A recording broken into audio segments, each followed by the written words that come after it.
আসসালামু আলাইকুম। শিক্ষার মূল লক্ষ্য হচ্ছে ব্যক্তির শারীরিক, মানসিক ও সামাজিক বিকাশ উন্নয়নে সাহায্য করা।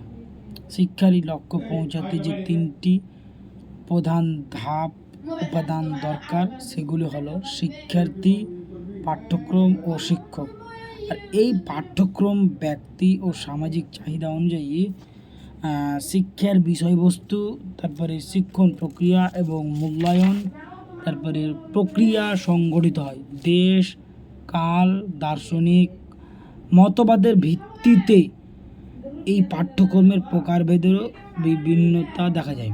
আসলে পঠন পাঠন কর্মসূচির মাধ্যমে শিক্ষার্থীকে নির্দিষ্ট লক্ষ্যে পৌঁছে দেওয়ার সুপরিকল্পিত পন্থার পাঠ্যক্রমকে অনেকে আবার বিষয়বস্তুর সমাহার বলে অব্যাহত করে থাকেন।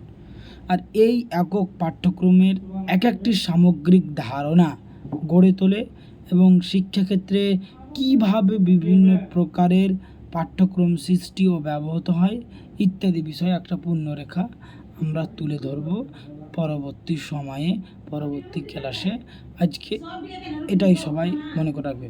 পাঠ্যক্রমের ধারণা, কনসেপ্ট অফ ক্যারিকুলাম, তারপরে পাঠ্যক্রমের সংজ্ঞা, ডিফিনিশন অফ ক্যারিকুলাম, তারপরে পাঠ্যক্রম সম্পর্কে প্রাচীন ও আধুনিক দৃষ্টিভঙ্গি, traditional and modern approach of curriculum. তারপরে আমাদের থাকবে যে পাঠ্যক্রমের বৈশিষ্ট্য, ক্যারেক্টার্স অফ দ্য ক্যারিকুলাম। তারপরে আমাদের থাকবে যে